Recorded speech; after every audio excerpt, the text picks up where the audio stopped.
Broadcasting from the Business RadioX studio in Alpharetta, it's time for ProfitSense with Bill McDermott.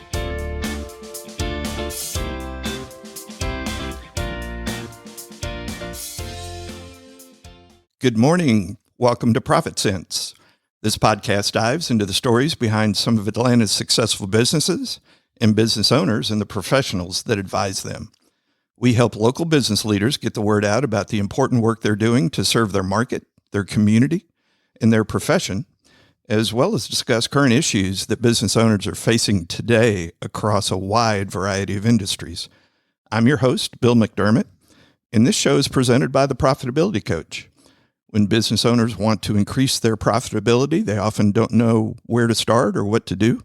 We identify the hurdles getting in the way and deliver profitability they never thought possible. We have three great guests on the show today. Paul Zanardo, welcome to ProfitSense. Thank you. Beau Billington. Beau, welcome to ProfitSense today. Glad to be here. And Mitesh Patel. Mitesh, welcome to ProfitSense. Thank you, Bill. Paul, I'm going to start with you.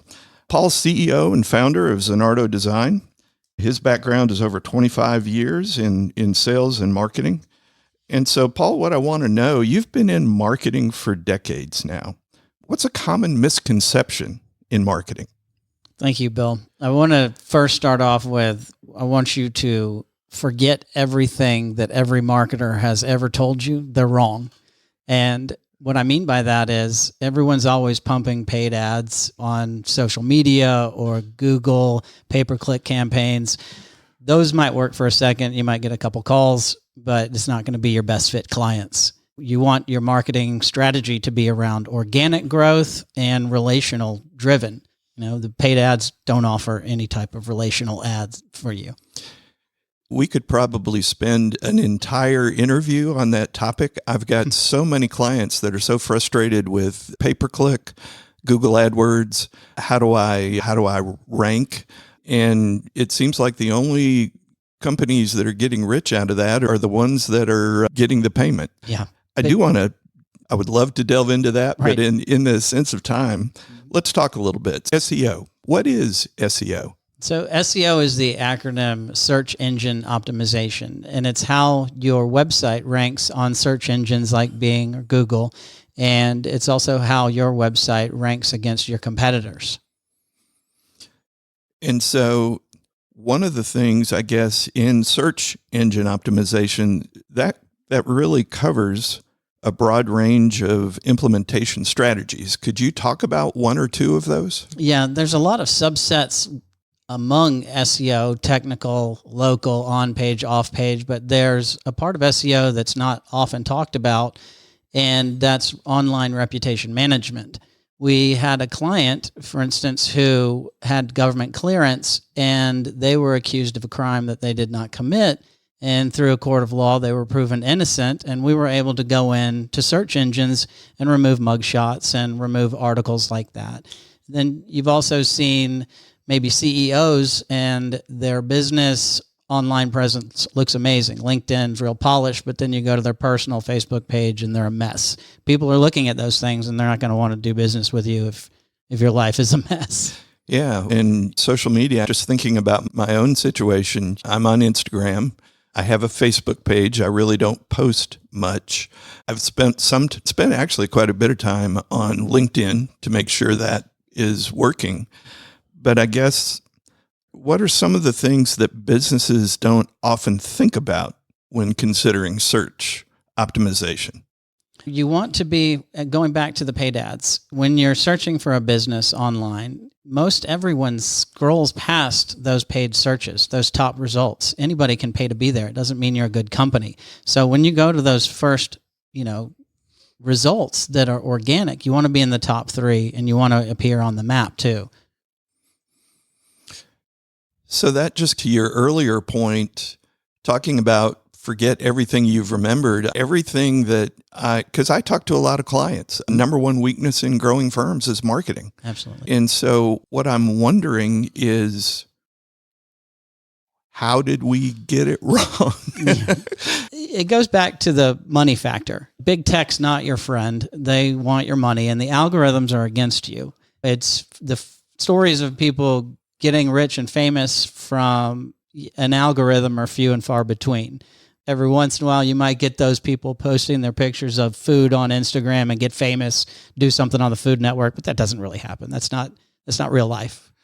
Yeah, and so I'm not putting down those people, but it almost feels I'm at Las Vegas. I'm playing against the house. Yeah. The house gives you some wins, but ultimately those big, beautiful places are built off of other people's money. Bill, you brought up a really good point, and that's amazing that there are actual psychologists working on these algorithms to keep you on the platforms because they want your money spent there. And that's not how business is done. It shouldn't. Well, it is done that way, but it shouldn't be done that way. Because people do business with people they know before they try.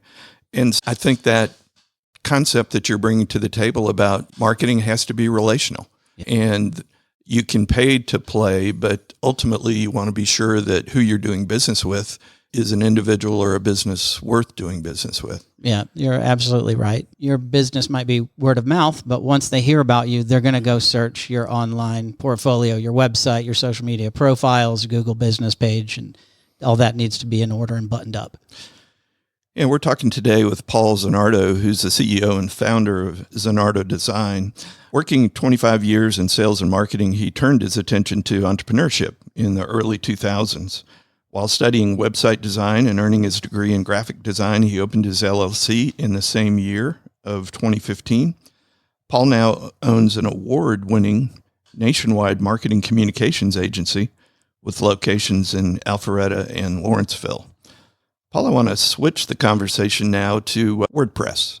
I think when you and I had coffee recently, I heard you mention that you don't like developing or designing websites on WordPress. Why is that? How much time do we have on this podcast? Whatever it takes. Right. No, honestly, there's a few major issues that I've seen some great WordPress sites, and you really have to be an excellent developer, which we have those on our team, but your everyday person is not going to be able to figure that out. And even I've talked to excellent developers who don't like the platform for the reasons that I'm about to tell you. There's design responsive issues. Recently, we were working on a charity's website here in Alpharetta, and we were on their landing page updating some information, and their contact page stopped working. And that was at the complete back end of the site, and that shouldn't have been connected, and that stopped working. The plugins that are often used on WordPress, they stop working, and they constantly need updating and maintenance. Going back to the money thing, I feel like that's great for them, but you're having to pay your developer or designer to keep these updated, and that shouldn't be something you have to pay for. It should just be working. There's also security vulnerabilities and issues. And if, say, you have an e-commerce site and you're taking credit cards and your client's money, obviously for obvious reasons, you don't want those vulnerabilities there. Sure. That makes perfect sense. So from a value standpoint, what do you offer at Zanardo Design that your competitors do not? That's a great question. And we've talked about this before. We put God first in everything that we do. We pray for our clients' success. We pray that we're a good fit, not only for them, but they're a good fit for us. And we pray that we continue to bring value to them, which brings in ethical practices. Even if you're not a Christian, that's okay. We'll work with you if you're ethical and you want to do business with people you trust, like you mentioned.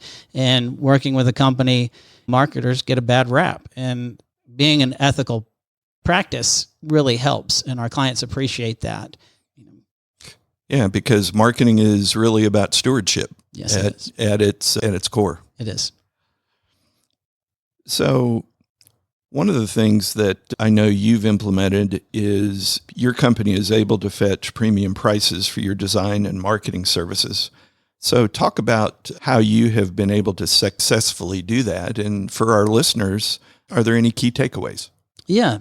At this point in the game, in our career, we are almost all word of mouth. We get some traffic from Google, from SEO, obviously, but the majority of everyone is word of mouth and referral business.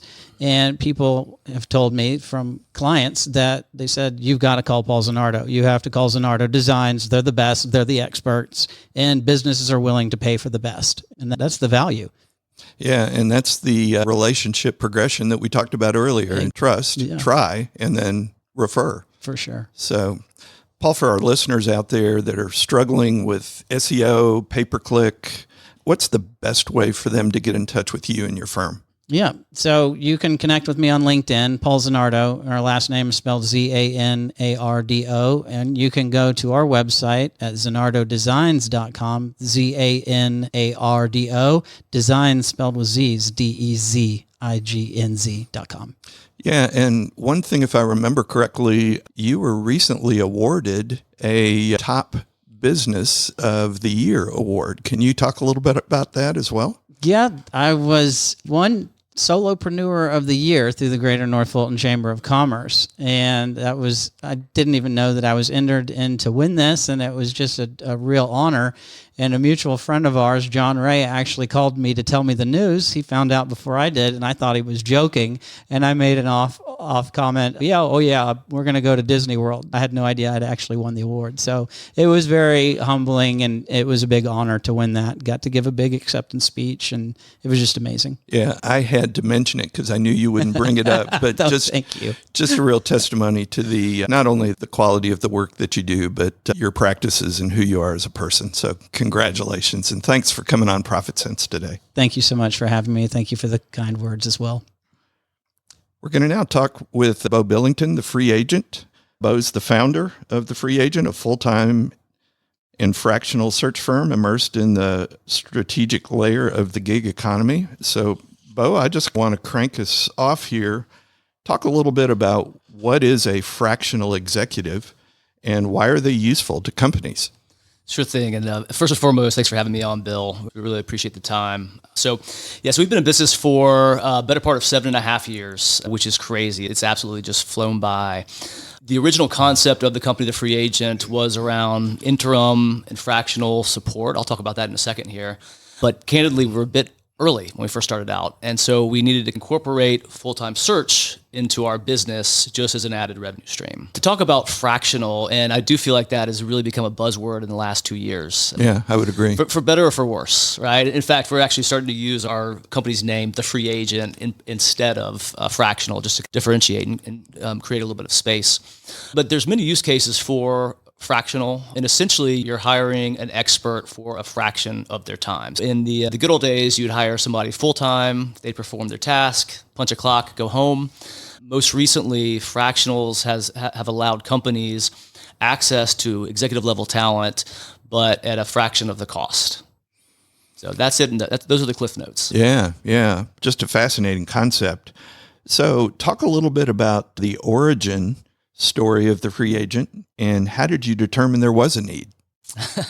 I'll try to keep this brief. In short, I was actually in Toronto, just had my second daughter, was going to be snowed in. It was 2 days before Christmas, and all my meetings were canceled, and I was there much to my chagrin. I was sitting at the bar because, again, didn't have any meetings, and was eating dinner, and ESPN was on the background talking about so-and-so was going to be a free agent. And that was really the light bulb moment for the company and for the name, The Free Agent. Eventually made it home, didn't miss Christmas, but couldn't shake the concept.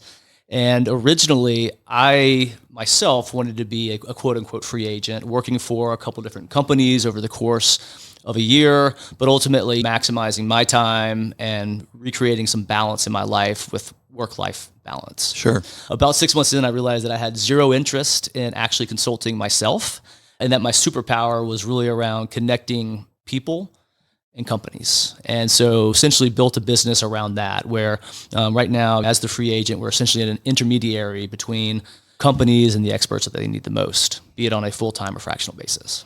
Yeah, what a fascinating concept. So we're talking today with Beau Billington, the founder of the Free Agent. Free Agent has a vetted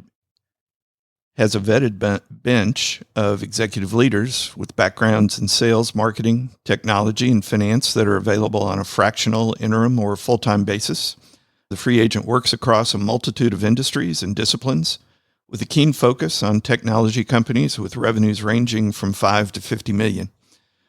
And so, was there a product market fit immediately, or did this take some time? Absolutely not. There was not product market fit when I first started. Again, I referenced that we had to incorporate full-time search into our business just as a revenue stream. But the original concept of the Free Agent was actually a marketplace. So it was going to be a closed and vetted network of fractional executive level folks looking to provide their expertise at a service. And then we were going to allow companies to join as well. But candidly, jumped out of business 6 months in, hadn't gotten a paycheck yet. And I realized that there wasn't product market fit. And candidly, I was early. I was super early, Bill. I'm 7 years of my journey now. And I feel like finally product market fit is here. But it's taken a tremendous amount of education to get to the point where we are.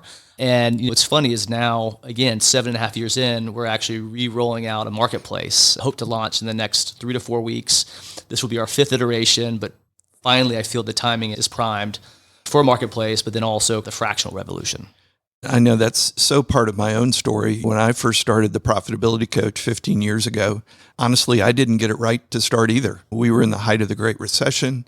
I ended up starting to negotiate banking plans for troubled businesses.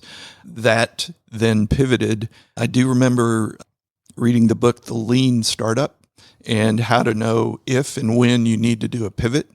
And so I think 15 years in now, I'm probably on my 3rd or 4th pivot. For anyone thinking about starting a business out there, just jump in. We may not get it right the first time. Yeah, no, I totally agree. And I've actually read the book, The Lean Startup, and I think the startup world is very fluid in nature, and understanding what's working, what's not working, but being able to be highly adaptable is really important within the entrepreneurial space. And some things that may not work 7 years ago are coming back around now. So I want to think about maybe that growing business out there. Growth always increases the complexity of a business. So I think what I'd like to ask you is, when would a company leverage a full-time resource over a fractional one? Great question. So a lot of times within our sphere, especially when talking about tech-enabled companies, when we work with a company that maybe has just gotten a funding round, a Series A, a Series B, or Series C, a lot of times they're going to opt for a full-time resource just from a sheer optics perspective. The board may mandate that everybody that's part of their team has an equity stake, this, that, and the other. Conversely, what we've found as well, and that's not always the case, but what we've found as well is that when companies are maybe bootstrapped, maybe they're pre-series or they're seed, so they're still in growth mode, but maybe they don't have the financial means to hire a full-time resource, that could be a good impetus to bring in a fractional resource, maybe across sales, marketing, tech, you name it. There's a million use cases out there. But from my vantage, that's the majority of the work that we're doing on the fractional side is companies that it's pre-round and they need to do what they can with little resources. Yeah, that makes all the sense in the world. We're talking to Beau Billington this morning. The free agent helps companies hire above their weight class, helping them unlock that next level growth by providing access to vetted and battle-tested experts, delivering interim, fractional, and strategic leadership to plan, scale, and grow your business. And Beau, what are some triggers that companies can look out for that they may help them realize a fractional executive could really help them? Great question. So majority of the time we get the call, there's some sort of stagnation that's happening. Maybe a company has founder-led, founder-grown sales, which basically is just a fancy word of saying the founding team is running sales. And maybe they grew sales over a period of 2, 3, 4 years, had tremendous growth, but then at some point the sales flatline, recede, or decrease. And again, I'm honing in on sales because I feel it's an easy use case for a fractional. Sorry, Bill, go ahead. No, I was just, when you were talking about flatlining, I'm thinking momentum. They've lost momentum, flatline, and it seems like momentum would be a time, maybe. Yes, momentum absolutely could be a time. Ultimately, from my perspective, a fractional executive should be an objective advisor. And candidly, if I grow my business to the point I'd like to, at some point I'm going to be out of my depth, right? And at that point, I would want to bring in somebody that can help me get to that next growth milestone. Sure. And also, too, one thing that I will point out is I feel that a lot of times business owners get caught up in the team they have and making sure that they continue to have the same folks on the bus. But a lot of times you can't outgrow people, and that's not a bad thing. And to me, fractional executives can really help you achieve that next level of growth, or just bring in somebody that can help maybe you grow personally. Yeah, and I can think of situations. I've got a particular client who is in growth mode, and they have added, I think, a fractional marketing person. Mm-hmm. Sometimes the number 2 weakness in a growing firm as accounting, having that fractional CFO could be a good fit as well. Let's talk a little bit about the market. What are the current market trends and where do you see things going? Obviously, I'm a little biased here, but I definitely very bullish on the fractional space in general and companies using contractors just in general, be it fractional or full-time. And again, there's a little bit of nuance between the two. It's probably a topic for another day. But there's definitely the tech sector, which has been our focus area for the last 7.5 years or so, has cooled off a little bit within the last 2 years. And as a result, we are seeing companies leverage fractional executives much more quickly across a variety of different disciplines. And I don't see that slowing down. And the use cases for doing so are numerous. But what's really interesting as well about the fractional model is that companies now, particularly in the tech sector, aren't exchanging equity when you're bringing on a fractional exec. In fact, you can actually try before you buy a lot of times, where we're seeing companies leverage a fractional exec and then ultimately maybe roll them into full-time. So I definitely don't see this going away. If anything, also with kind of some of the baby boomers that are retiring and some of the younger generations that are taking over, it's definitely ratcheting up some with interest, but also frequency. So I'm very bullish on the space in general. Yeah, I can see why, because the concept of fractional executives, I think, is here to stay. And so with that in mind, if we have any listeners who are thinking about finding a fractional executive, what's the best way for them to get in touch with you and the firm? I love the segue. Thank you for the opportunity. So the free agent, literally thefreeagent.com, or LinkedIn is fine as well. Beau, B-E-A-U, Billington, B-I-L-I-N-G-T-O-N. But super responsive, and those are probably the best two ways. Yeah. It's been great having you on the show, and thank you for sharing the concept. Also, thank you for your transparency about, hey, we're entrepreneurs. We don't always figure it out for the first time. We're constantly evolving and changing. Those are marks of a great executive. Excellent. Thanks, Bill. Really appreciate it. And so I'm so excited to have our next guest, Mitesh Patel with Blue Sky Law. Mitesh is the founder of Blue Sky Law in Metro Atlanta, and the firm specializes in middle market business sales, acquisitions, mergers, with additional services in corporate law, taxation, employment, and real estate. So excited to have you on ProfitSense today, and welcome. It's great to be here. Good to see you.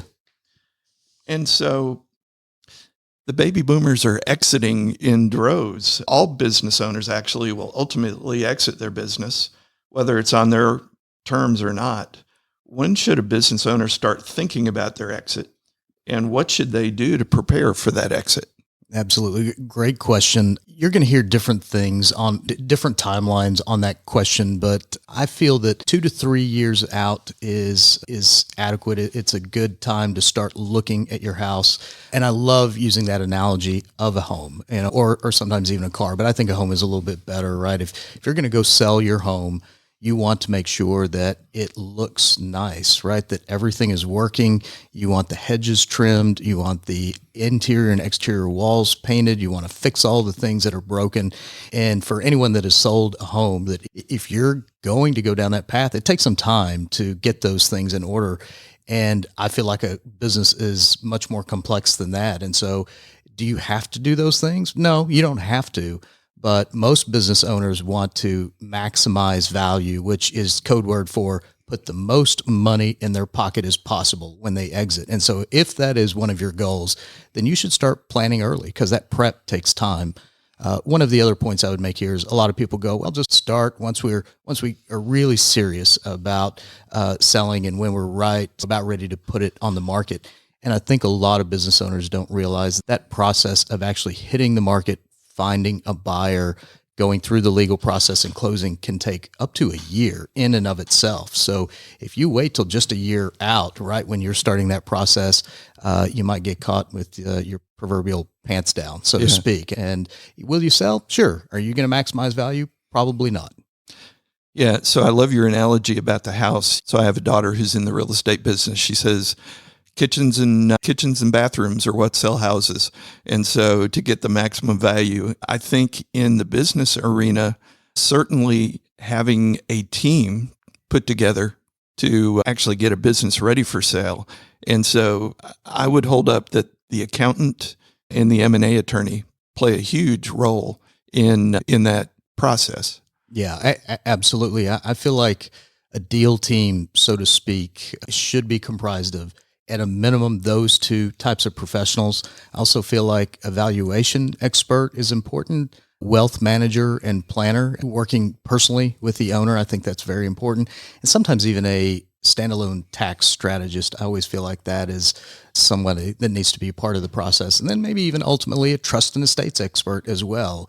This big slog of money is coming in and you better be ready for it. You need to know how not to pay taxes on all of it if possible. Right. And again, put as much of that money safely in your pocket as possible. Yeah, absolutely. So I want to hone in on maximizing the value. Business owners typically want to maximize the value of their business when they exit, but what does it mean to maximize value?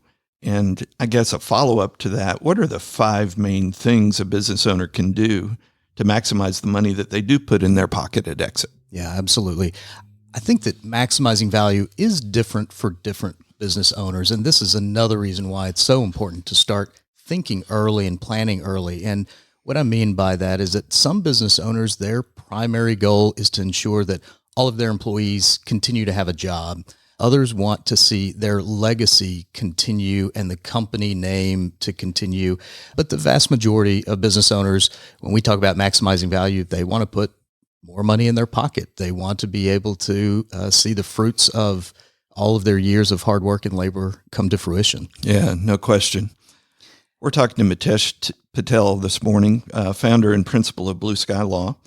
Blue Sky Law is a boutique law firm focused solely on middle market, privately held companies.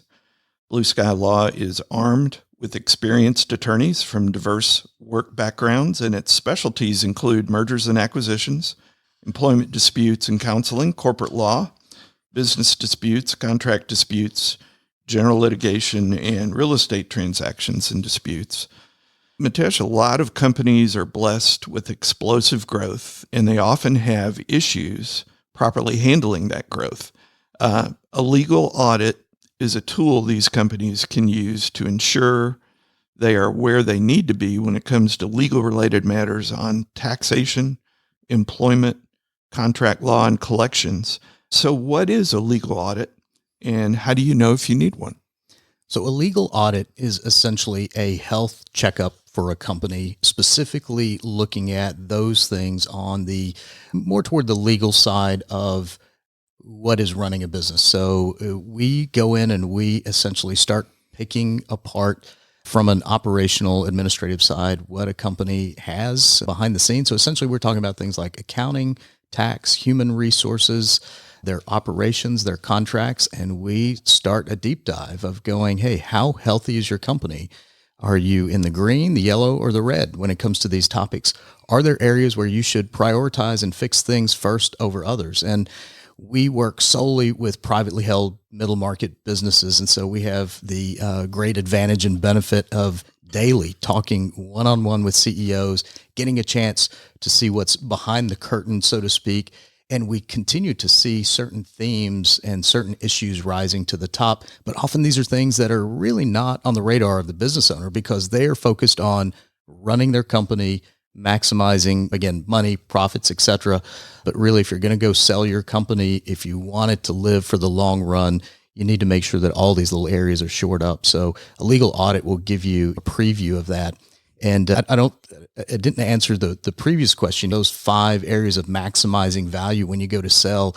A legal audit is going to give you a chance to take a look at those areas and many other areas to go, hey, are we where we need to be? So on that maximizing value, do you know what the value of your company is, right? Have you had a valuation done? That's one of those 5 points. Have you taken the time to really see, can your company run without you as the CEO? I always say, fire yourself, right? If you're a business owner, if you cannot leave your business for a month, you don't really have a business. You've got a highly paid job.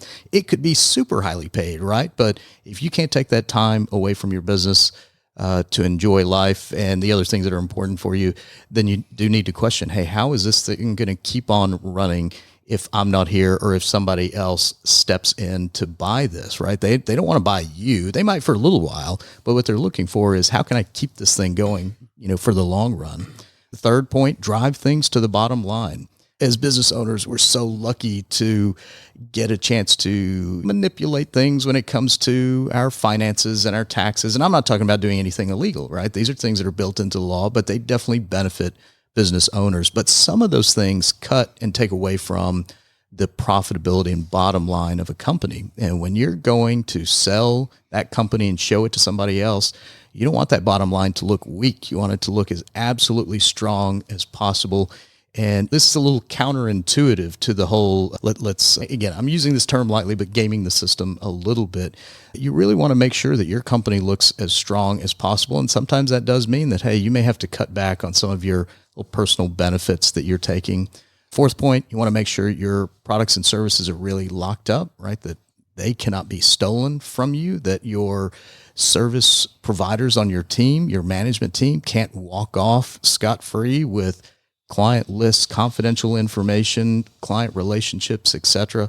And I would say the fifth thing, this doesn't work for everybody, but if you can figure out a way to have recurring streams of revenue within your company, that is one of the things that absolutely will maximize the value of your company when you go to sell it. Buyers love knowing that, hey, when I buy this thing, these companies are going to stick around because they have signed up for some sort of subscription, etc. In the absence of that, not every business can have recurring streams of revenue subscription models. So in the absence of that, make sure you have contracts in place. I'm absolutely shocked at how many big companies. I met with a local Southeastern company. They do about $25 million a year in revenue. And they said, hey, we don't have any contracts. And this was as we were talking about, hey, we're going to go and sell our business. And I said, why would anyone coming in that's going to pay, I think the market value of this company is probably $40 million. Why would anybody pay $40 million for your company if they don't know with some certainty that the business you have is going to be transferable to them? And they said, we've been doing this for a long time. I was like, your word doesn't mean anything when their board of directors, investors, and bank is forking out this kind of money. I was like, some pitiful kind of contract is better than no contract. So anyway, those are 5 quick points, maybe the top 5 that we often see that we recommend for clients to try to implement if they can. Yeah. Such great advice. As you were mentioning those, the concept of bulletproof came to mind. I can see how the legal audit that you provide in that deep dive and the 5 things that you mentioned are really helping business owners make their business bulletproof, because you and I both know that when those sharks come in to try to buy the business, they're attempting to look for any possible way they can get the value down. And so having that, whether you call it financial, getting your house in order, whether it's from a legal standpoint or a human resource standpoint or financial standpoint, just all absolutely critical items. Absolutely. So I want to switch the topic to manufacturing. I know you have a lot of manufacturing and assembly companies in the Southeast and Georgia. What is the single most overlooked tactic or strategy these companies are missing? Yeah, I've been in manufacturing most of my professional career. Previous to law, as a financial analyst for a international multi-billion dollar, they're about a $50 billion automotive parts manufacturing company. So I got the benefit of being on the inside and watching it. And now in my legal career, I've been doing this for a couple of decades. The vast majority of our clients are in that industrial manufacturing space. I would say that the number one thing I see them overlooking are the great number of tax credits and deductions that are available for them. And I think this is for a few reasons. Most of those tax credits and deductions, if you get a chance to talk with politicians behind the scenes, they love manufacturing. It is part of America. It's part of what made us who we are as a country. Economically speaking, it employs a lot of people. You're talking about a lot of people, a lot of products, big buildings. And a lot of these things are generally in rural areas, right? So they can attract labor. And these credits and deductions are created really for manufacturing. Now, do they apply to other businesses? Of course. And are there different ones that apply to service businesses, things like that? Sure. But when you pull these things and look at them, the vast majority seem to be geared towards these. And I'm always surprised at how little business owners in those fields are aware of the things that they can implement with little or no cost to bring taxes down. And a great example, right? There's a federal structure called the IC DISC, and we won't go too deep into it, but this was created by Congress, and that little structure, which is all done on paper, you don't have to hire anybody or do anything fancy like that. It will give manufacturers that export their goods, so if you have export revenue, an approximately 20 to 30% tax break on their exported revenue that they produce. And I am always blown away at how few companies utilize that. And that's just one example of many things. So if you're in the state of Georgia, go to the Georgia Department of Revenue. They've got an entire page of almost 30 credits and deductions that are available. Oh, wow. If you're in another state, and I would say probably 40% of our business is outside of the state of Georgia, most states, if you go to their Department of Revenue, their Department of Taxation, there's going to be a page on how do you save money. I would actually recommend that you work with your financial planner on those, not with your CPA. CPAs are awesome, and they can handle a number of these things, but a lot of these require proactive planning, and we find that financial planners are much more forward-thinking. CPAs, generally, it's just by the nature of their job, are often looking at what we have now and what was done in the past year. They're both great, I would say, right? I don't want to discount one over the other, but pull those things, take them to your advisor and say, hey, do any of these things apply to me? And I think you'd be surprised at your ability to save some money. Yeah. Just excellent comments. We're talking today with Mitesh Patel, founder and principal of Blue Sky Law. Blue Sky's attorneys have decades of combined experience in handling legal, business-related matters for their corporate clients, which matters include buying and selling of businesses, creating partnership agreements and contracts, and buying and selling commercial real estate. Mitesh, it is so important for a business owner to have what I'm going to call a board of advisors, which certainly includes the right attorney. And so really what I'd like to focus on is finding the right attorney for your company is absolutely critical. How should a business owner go about finding, interviewing, and hiring a mergers and acquisitions attorney? Yeah, that's a great question. So law is now very much like medicine and many other areas. It is super specialized. It's very complex. And the United States has been operating, it's a capitalist economy. We've got a couple of 100 years of built up case law and statutes, et cetera. But I always feel like you should first really look at who you are, what is your business personality like, et cetera. Also, ask friends, and most business owners hang out with other business owners. Find out who they have had good experiences with and interview. I would say that once you find a few business mergers and acquisitions attorneys, you should try to find some that fit with your personality. And that comes about by talking with a few of them, right? It's hard to judge whether you like somebody unless you've got something to compare it against. So interview a few. Let them know that you're interviewing around. That's okay. Ask them the hard questions. Push them a little bit. And again, work your network. Try to find out who does your CPA, your financial planner, your fractional CFO, who do they like? Who have their clients had good experiences with?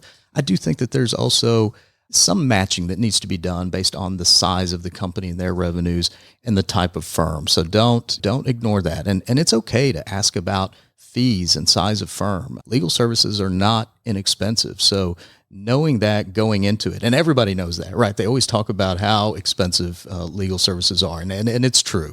So knowing that, you want to get the most out of it that you can. So do not be shy about that. And just a quick Google search too will show you, hey, what are some unique and interesting questions that I should be asking of my corporate attorney or my mergers and acquisitions attorney? Yeah. I'm going to go out on a limb here and say that we have some business owners listening to this podcast that are thinking about either buying or selling a business. So I want to ask you if what you have said today has resonated with them. What's the best way for them to get in touch with you? Yeah, thank you, Bill. So they can go to our website, which is blueskylaw.com. So www.blueskylaw.com. On our website, we have all of our contact information. I believe that my email is on there. You're more than welcome to email me directly, but we also have administrators that can help if you want to reach out to them. You can also find us on Facebook and LinkedIn. Great. Mitesh, thanks so much for coming on ProfitSense today. Thanks for having me. Financial planner versus business exit planner. What's the difference and why you need both? I want to talk a little bit about this. Imagine you're the proud owner of a thriving business. You've spent years building it up from scratch, late nights, early mornings, and more coffee than any human should consume. Now, as you're starting to think about the next chapter, you realize there's more to this story than just putting your feet up on a tropical beach. Enter the financial planner and the business exit planner, two professionals who play very different roles in your entrepreneurial saga.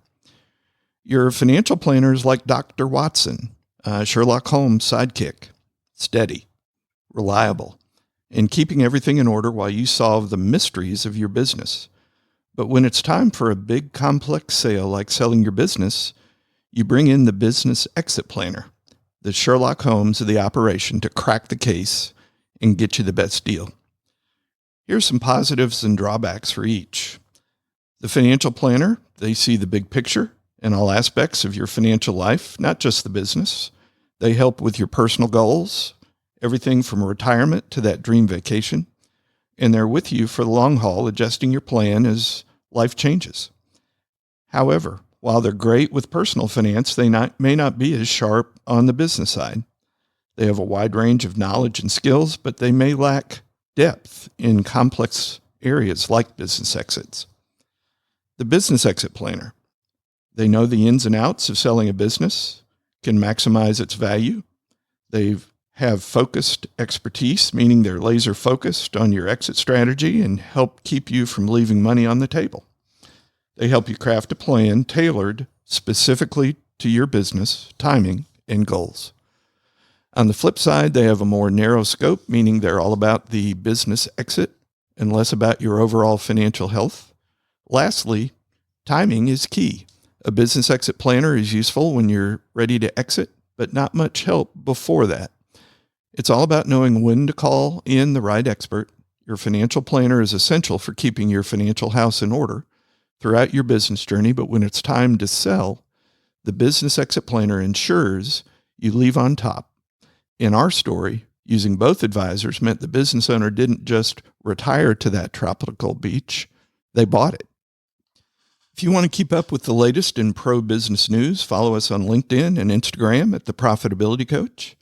If you want to listen to the past or future ProfitSense episodes, you can find us on ProfitSenseRadio.com. This is ProfitSense with Bill McDermott signing off. Make it a great day.